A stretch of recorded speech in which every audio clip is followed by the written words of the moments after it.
Reviravolta na Câmara. Foi suspensa a votação do pedido de cassação dos vereadores Marco Aurélio Espíndola Badeco e César Farias. Os políticos investigados na Operação Ave de Rapina da Polícia Federal conseguiram uma liminar na Justiça. Expectativa. Faltando menos de 10 dias para a inauguração, o Hospital de Biguaçu ainda aguarda liberação de verba. O governo do estado afirma que os recursos que faltam para o funcionamento da unidade devem ser liberados até a próxima semana. E ainda no sufoco, após perder pênalti, o Criciúma vence o Paysandu com um gol contra no final do jogo. E a expectativa para a rodada de hoje à noite pela Série A do Campeonato Brasileiro. O Figueirense tem jogo difícil contra o São Paulo. O Band Cidade desta quarta-feira já está no ar.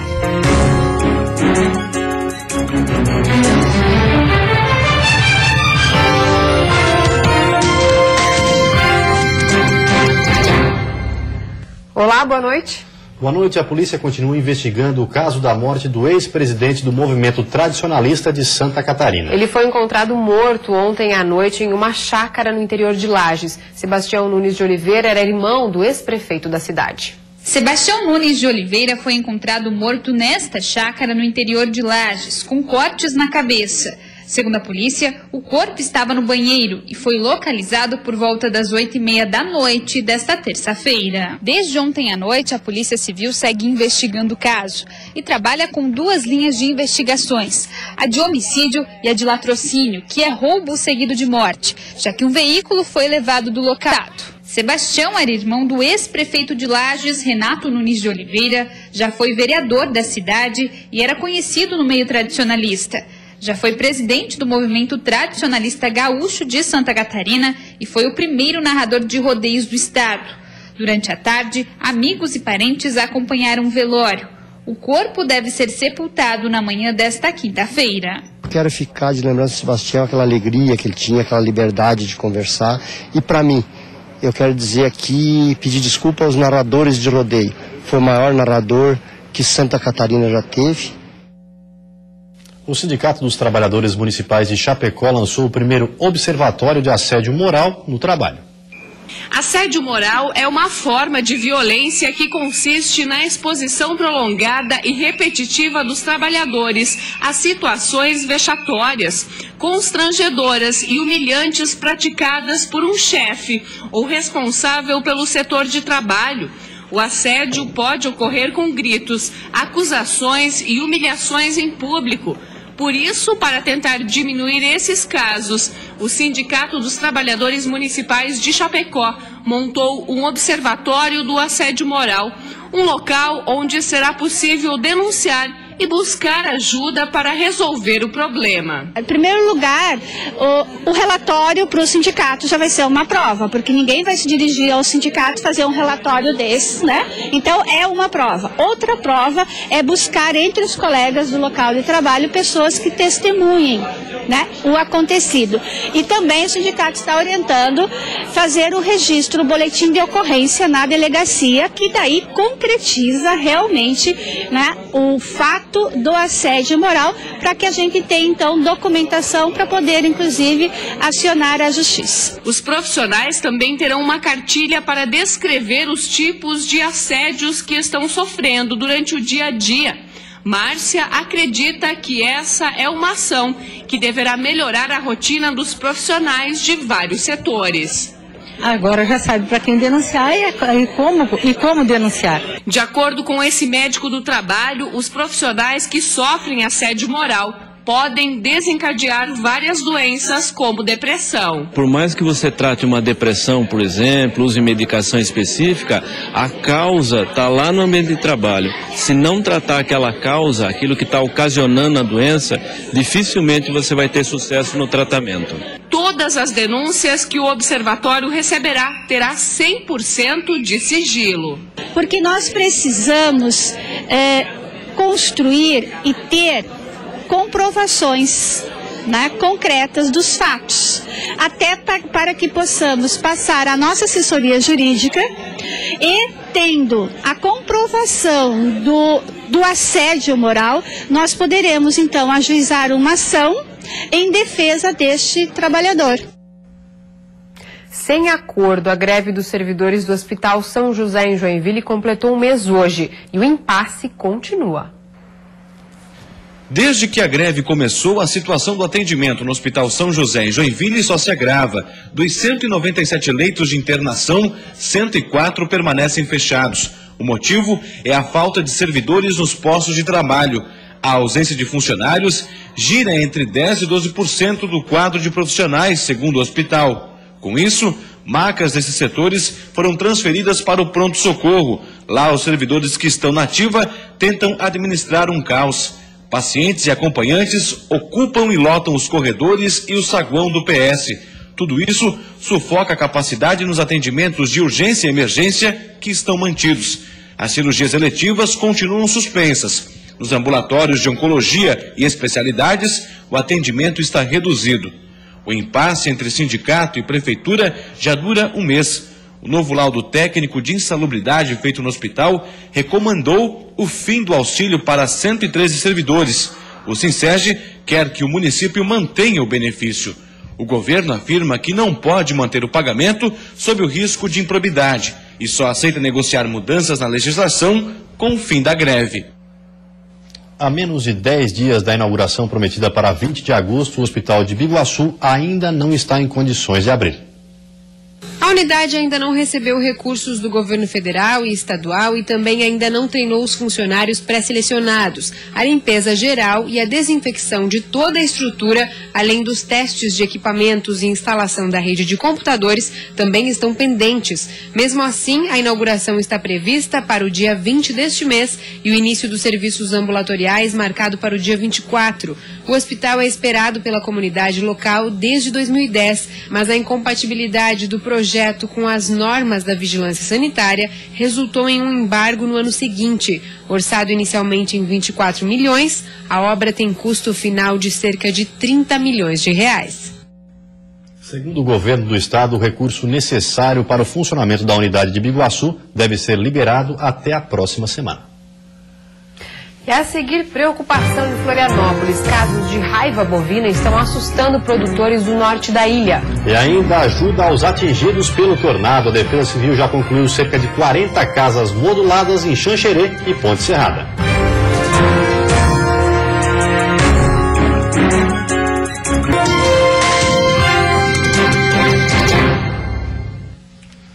Casos de raiva bovina estão preocupando produtores no norte da ilha de Santa Catarina. Seu Nivaldo é produtor rural em Ratones, no norte de Florianópolis. E há 15 dias, uma vaca holandesa de sua propriedade morreu contaminada com o vírus da raiva. Na hora que ela começou a apresentar os sintomas, a gente isolou ela numa outra área e ela ficou ali até vir morrer, que durou em torno de 8 dias. Além da vaca holandesa, outro caso de raiva bovina foi confirmado nesta região da ilha. Um terceiro ainda está sendo investigado pela Companhia Integrada de Desenvolvimento Agrícola de Santa Catarina, a SIDASC. Mesmo assim, não se pode falar em surto da doença, mas é importante que, em caso de suspeita, o produtor comunique o quanto antes o órgão. A região de Florianópolis está inserida na área que a gente considera endêmica para a raiva, porque tem a circulação viral. Então, é normal, vamos dizer assim, todo ano a gente ter casos de raiva na ilha, nessa região que abrange em torno de 174 municípios. A vacinação do rebanho é de responsabilidade do proprietário do animal, já que o estado de Santa Catarina é considerado área livre de vacinação para a raiva, assim como o Rio Grande do Sul e o Paraná. De acordo com o levantamento da SIDASC, são pelo menos 8.000 cabeças de bovinos em Florianópolis, além de um grande número de cavalos, cabras, ovelhas e porcos. Por isso, a preocupação dos produtores aqui no norte da ilha é de que os animais sadios sejam contaminados com o vírus. Nesta hora é que entra o trabalho de orientação da SIDASC para os produtores. Os técnicos também fazem o controle populacional dos morcegos hematófagos, os animais que se alimentam de sangue e atuam como portadores e transmissores do vírus. A gente coloca uma rede de esfera, ele fica preso nessa rede, ele é retirado e a gente passa uma pasta de varfarina, que essa pasta vai fazer o quê? Ela vai matar o animal que foi tratado com ela. Então o que acontece? Outros animais também vão ingerir a pasta. Então tu vai ter o controle como? Tu vai matar aquele animal tratado e os outros que entrarem em contato com ele. A doença pode ser transmitida para os seres humanos, mas em Santa Catarina o último caso de raiva humana aconteceu em 1981, no Vale do Itajaí.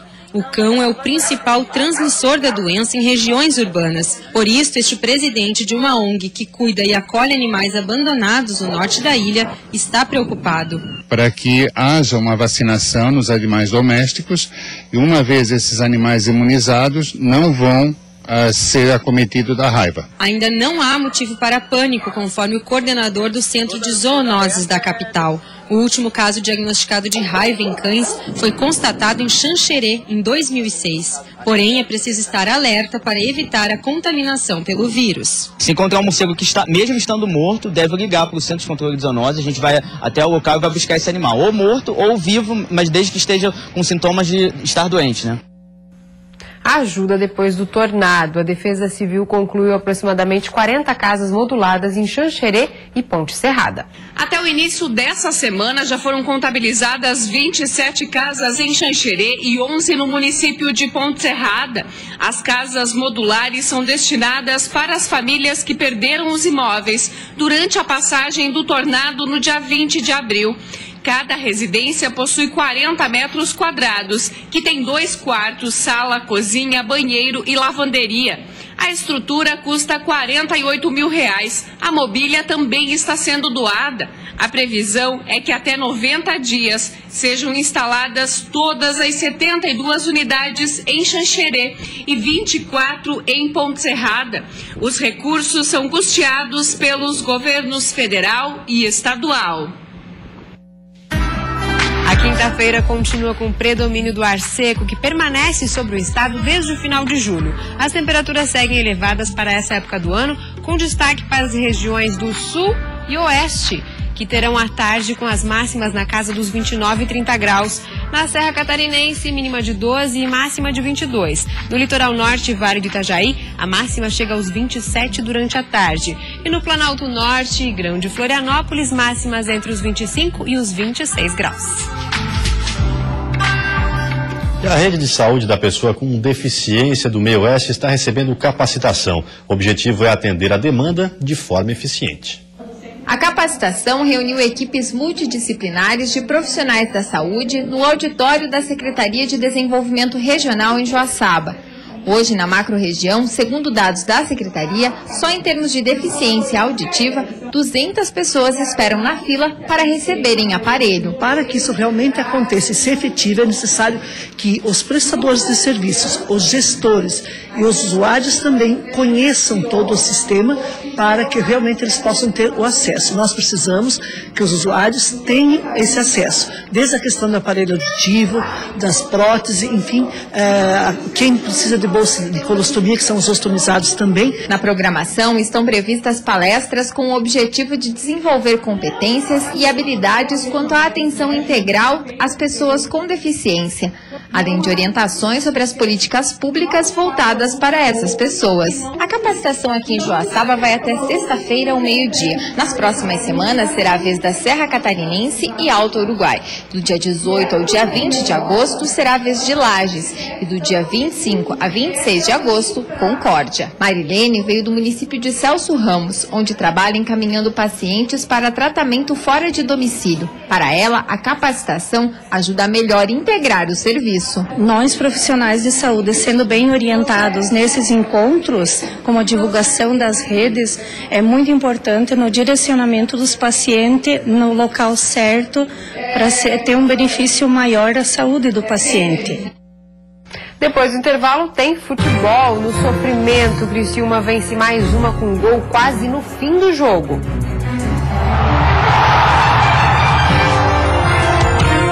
E pela Série A, a difícil missão do Figueirense, vencer o São Paulo no Orlando Scarpelli.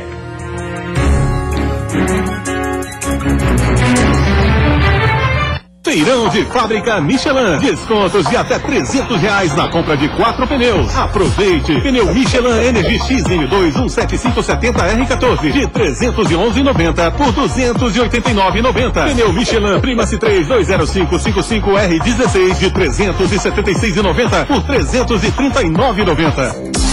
Coloque o Michelin na BVA Pneus e sinta a diferença em Florianópolis, São José, Joinville, Itajaí e Blumenau. É desconto? Uma promoção?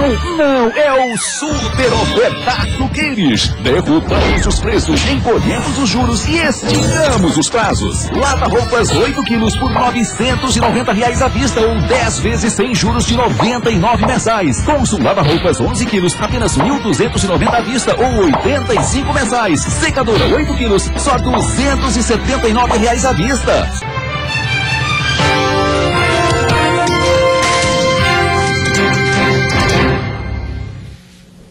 Futebol, mais uma vez o Criciúma vence, mas na base do sofrimento. Jogando em casa, o Tigre perdeu um pênalti, mas venceu no fim do jogo com um gol contra. O time paraense pressionava e chegava a ser melhor em alguns momentos. Mais uma vez, Luiz teve destaque, como no belo chute de Everaldo. E ainda no primeiro tempo, Jonathan teve a chance mais clara. Lucas se enrolou com o goleiro Emerson, que precisou ser substituído com um corte no queixo. Pro lugar dele, Ivan, velho conhecido ex-Joinville. O Tigre mantinha as melhores chances no segundo tempo, mas quando não era o Ivan, era a pontaria que não ajudava. No chute colocado de Luca, o goleiro só torceu. Mais uma vez foi sofrido e o jogo só foi definido aos 44 do segundo tempo, e depois de um erro que poderia ter custado os 3 pontos para o Criciúma. O jogo caminhava para o 0-0 quando Natan foi derrubado no limite da grande área. Pênalti. Era a chance que o torcedor esperava. Neto Baiano foi para a cobrança e Ivan defendeu. Mas na cobrança de escanteio, Everaldo desviou de cabeça, marcou contra e pôs fim ao sofrimento.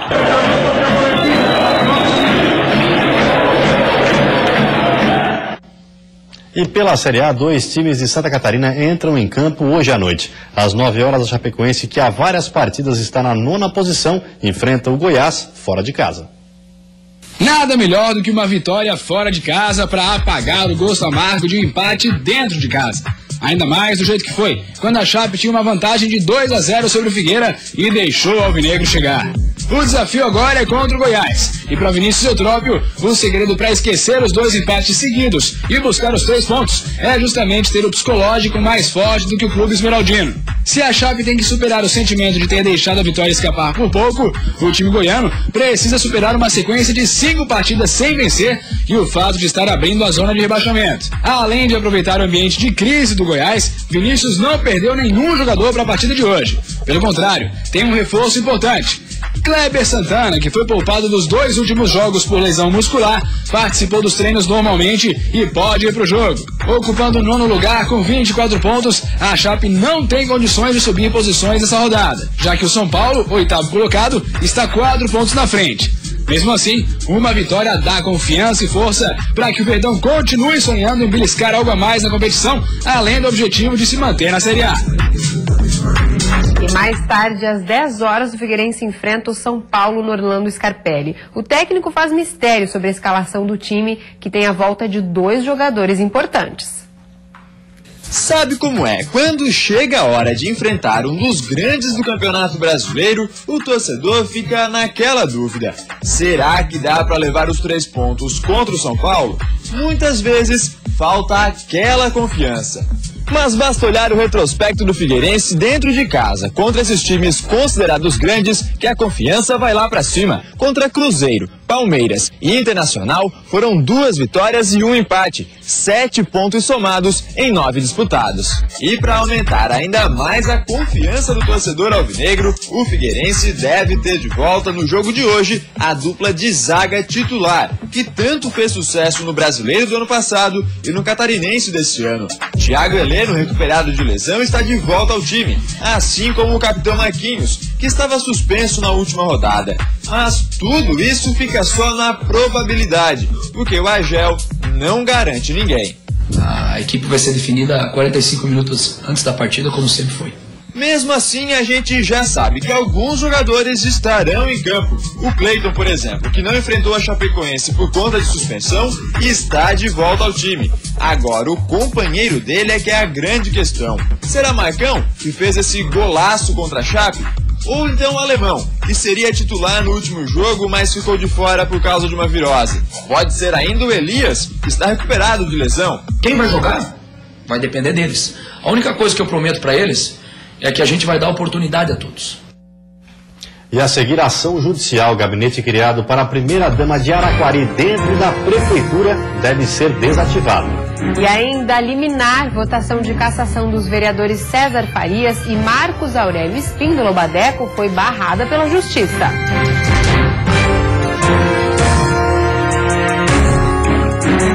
É desconto? Uma promoção? Não, é o Super Ofertaço Queires. Derrubamos os preços, encolhemos os juros e esticamos os prazos. Lava-roupas 8 quilos por R$ 990 à vista ou 10 vezes sem juros de 99 mensais. Consul lava-roupas 11 quilos, apenas R$ 1.290 à vista ou 85 mensais. Secadora 8 quilos, só R$ 279 à vista. Super Ofertaço Queires, mas é só até sábado. O que a Liderança Serviços busca é oferecer o melhor serviço para você.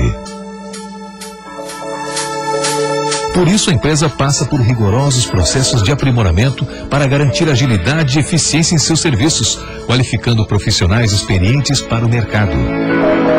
Ao todo, são mais de 18 mil pessoas limpando, dirigindo, administrando e cuidando do seu patrimônio por você. Liderança Serviços, a serviço do seu bem-estar.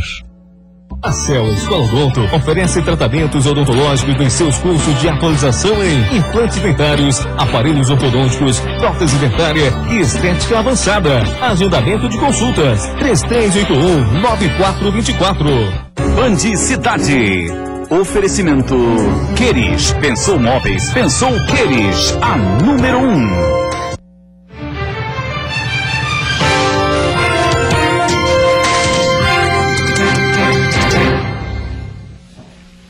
Os jovens no campo estão se especializando para melhorar a agricultura e a renda familiar. E para diminuir o êxodo rural, a EPAGRE está incentivando a permanência na lavoura. Eles são jovens com sonhos e desejos como qualquer outro, mas com uma diferença. Escolheram um campo como local de trabalho. Uma atividade passada de pai para filho e que nem a idade fez com que desistissem em troca da vida na cidade. E hoje tem a tecnologia como aliada. É o caso de Diego, que desde pequeno foi criado no sítio, ajudando os pais na agricultura e não se vê trabalhando em outro setor.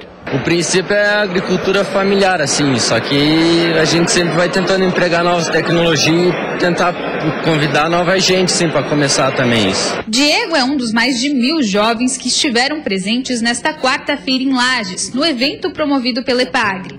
Eles participaram de cursos sobre empreendedorismo e hoje puderam trocar experiências.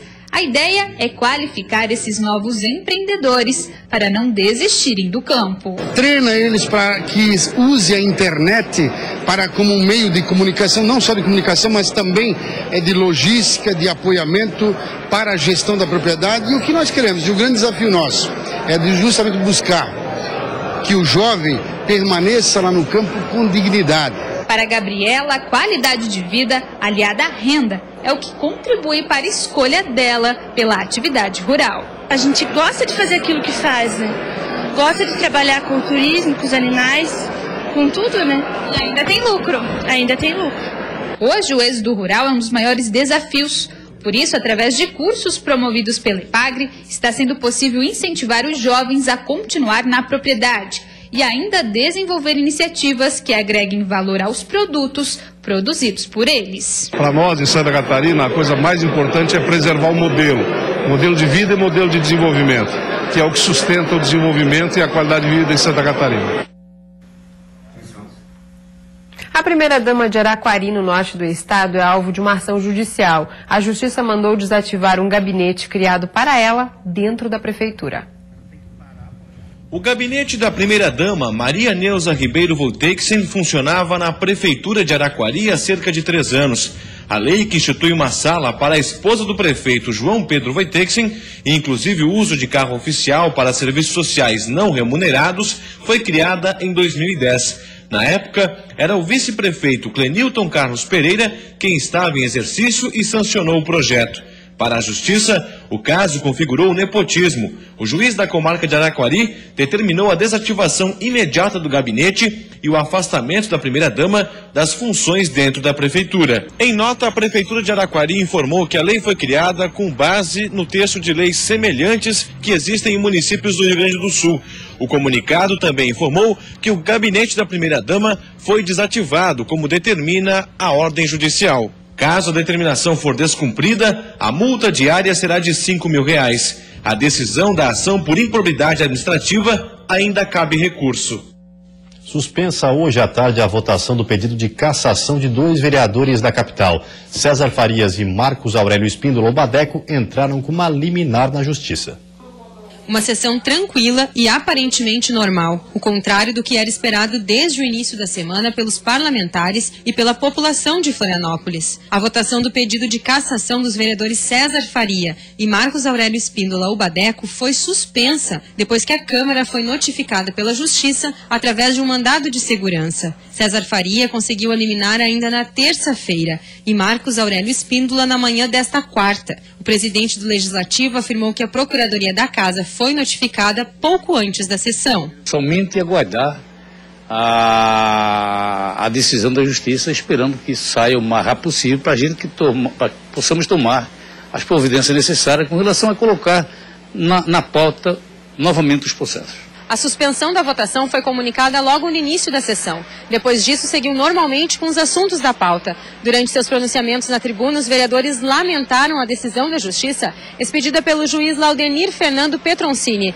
da 3ª Vara da Fazenda Pública da capital. Para este vereador, a Câmara cumpriu seu papel e agora aguarda a Procuradoria da Casa recorrer da liminar. Para ele, que foi um dos autores da denúncia de quebra de decoro parlamentar, a Câmara está apta para fazer a votação. São processos diferentes. Uma coisa é a resposta criminal que se dá no âmbito da Justiça. Outra coisa é, dentro da Câmara, a quebra de decoro parlamentar. Já o presidente do Conselho de Ética avaliou a decisão judicial como parte do processo de defesa dos vereadores. Na minha concepção, na concepção da Procuradoria da Casa, não houve nenhum erro ali, né? Então, o procedimento foi normal, tudo que foi feito foi consultado pela Procuradoria. Então, para mim é natural alguns questionamentos na Justiça e a Câmara com certeza irá responder e vamos aguardar o desfecho, né? César Faria foi afastado da casa a pedido da Justiça em dezembro de 2014 como resultado das investigações da Operação Ave de Rapina. Já o vereador Badeco chegou a ser preso preventivamente no dia 12 de novembro. Ele ficou durante um mês na penitenciária de Florianópolis antes de ser solto. Além dele, 14 suspeitos de envolvimento no esquema foram presos, incluindo outros vereadores. E antes de encerrarmos, vamos ver como está o trânsito ao vivo aqui na capital. Você vê imagens das pontes que fazem a ligação entre ele e o continente. Trânsito praticamente parado, bastante lento para quem deixa a ilha de Santa Catarina. Na Grande Florianópolis faz 21 graus nesse momento. E você fica agora com o Jornal da Band. Uma ótima noite a todos e até amanhã. Uma boa noite para você, até amanhã.